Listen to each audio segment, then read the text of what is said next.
Now, with that said, I'd like to turn and open the show tonight. And our first person that's going to be with us is Mr. Martin Brechbiel, MMR, for his Scratch Building Corner. Martin, welcome. Okay, so here we go. Well, I don't even know where we were, but okay, yes, here's where we were. I wrote myself notes. So last, I had the roof sheathing on, made a smoke jack from some brass spits, and now we've got the whole roof on. There we go. And this is actually paper. This is old, clever models roofing. And I say old because this is the stuff they used to sell, and it's peel and stick. Now you have to go to their website and download a PDF and print your own. This was my last sheet of this tar paper. I figured this was as good as any place to use it, so it got used. And you just peel it and stick it down as straight as you can within reason. Fold over the edges to cover up the wood, and basically the simple tar paper roof. It's a little glossy. I have to come back someday and hit this with some flat spray or something. It doesn't look too glossy here, but I'll tell you in person, it's painfully glossy. Very unlike real tar paper. The front doors or main doors. So I've got a coat of paint on things now. This is dark gall gray. I used it because I have a carton of 6 bottles from Polyscale. So I figured it's time to open one up and play with it. The red is oxide red, as I recall. You have a pair of door handles. These are peculiar grab irons, actually, from Precision Scale. They come flat. You know, grab irons usually kind of U-shaped, 2 prongs that fit into the car. These come flat, and you have to unflatten them with a pair of pliers. So you have to be a little careful how you straighten them out, and you have to be fairly consistent with it. And you have to give the brass wire or the grab iron itself room to bend. Otherwise, they snap right off. Don't ask me how I know these things. They snap right off. And colorful language usually ensues. Okay, with the windows in the back, put some window shades in. I love having laser cut glazing and shades. They all fit nicely. They go right in. Actually, they didn't go quite right in because after I painted this, I slopped a little bit of Polyscale over the window openings, and you had to take the scalpel in there and clean that back out a little bit. But they pop right back in. Just a touch of goo is what I use to hold these in place. You could use something sticky that you like. I very rarely use CA for this. And here we have the sign. Okay, we have a sign. Signage. J.R. McCandles and Sons. It's pipe and plumbing supplies. That's just PowerPoint. I don't remember what the font is. It's just when I said, oh, that looks good. And just print it down to the size it fits the space. It's glued onto a piece of 32nd thick basswood, and the edges are painted black and a little bit of adhesive behind it. Stick it on a wall and sign is hung. A little bit of black paint on the doorknob so you can actually see it. Otherwise, it just kind of blends in with all the rest of the red paint. So there's a lot of room on this thing. So, you can see it's empty. So we got to put some stuff on it. But, the infamous stuff, it's in parentheses, air quotes, whatever you like. But I want to back up 2 weeks and look at some stuff, because on that little freight station I did, I left it empty. It was kind of naked, lonely, abandoned, what have you. So you can go raid the parts bins and, some miscellaneous stuff. We got a couple of crates, a barrel, some tools, and you got to have a milk can because somebody has to have a glass of milk in the morning. Okay, so that's just an example of stuff.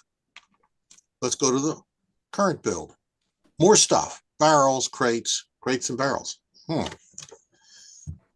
think there's a business opportunity there somewhere. Add a broom, a little coal box, a shovel, a little small shovel, probably actually an S scale or HO shovel, and a bucket. You just glue this stuff down on this end. it's not quite enough. I think it needs more clutter, but okay. So you can see from this side, I didn't put anything on this side, but it's still kind of lacking character. So we're gonna build add a little extra scene to this. And on the back roof, got a piece of brass wire, make a brass ladder, and we have an artista figure. It comes with a hammer, hammering away, putting a patch on the roof.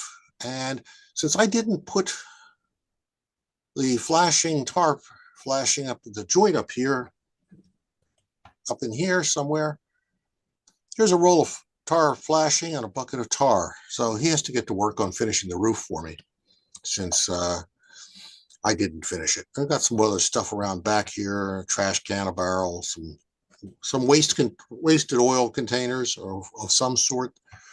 Always hide those around back so nobody notices.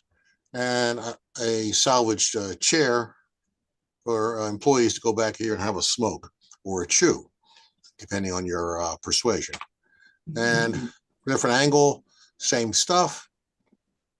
Okay, so yeah, so back here, this whole side's still empty and it needs something. And so I want to add a pipe rack. They're selling pipe. They should have some pipe on the premises, I would hope. Okay, this is derived from, I think, a pipe rack that Lex Parker did a while ago or a long time ago or what have you. And I think you can buy it as a kit in styrene.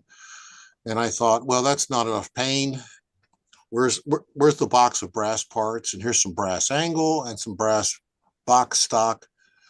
And the way I have it laid out here, well, this is the base. That's the left side. That's the right side. So we just have to solder that up, make an A-frame, put some crossbars on it, connect all three of those together. We have a pipe rack. I'm not going to go through all that in great detail because it was not entirely trivial, but it wasn't difficult either. But there's what it looks like when you get it all together. And so you build these three pieces, three sections with these, let's see, I got 4 crossbars on it. And then there's an X holding it all between each one, holding it together. So this is a lot of cut and measure and fit and make sure it works. It's also a lot of clamping, a lot of hemostats, and holding it together and soldering it back together the second time after you drop it twice on the floor. Don't drop it on the floor. You don't have to do everything I do. And you get it to a point where, okay, clean it up with lacquer thinner, clean all the flux off it, run outside on the warmest day of the week and throw some black paint on it. So there's what an end view looks like. So there's a little notch at the bottom here on each of these to let this cross piece connect up. Yeah, and these are actually channel cross pieces, and inside the channel is some 25 thousandths wire that extends out a little bit on each side. And that's what it looks like when you get done, if you are so inclined to build it in brass. But styrene obviously seems to be a lot more fun, a lot easier, a lot more approachable. But honestly, I just didn't have the styrene, and I had the brass, and I have a torch, and I have solder and flux. So why not? It only took a couple of days here, on and off in between everything else. And making some pipe, well, that's just brass and aluminum tubing. You just cut it to length, throw it on there after you paint it black. And now we have a pipe rack with pipe. And that's interesting. Well, I never put the next slide in. We'll have to have that. We'll have to have that next week. So there, use your imaginations. It fits that hole right there, but I'll come back to it next week. I'm betting that picture's still sitting on the camera somewhere. Yeah, I hope it is. Anywho, there you go. And any questions? Now's the time to squawk. Martin, thank you so very much. And we'll look forward to seeing you next week. stunned everybody into senselessness.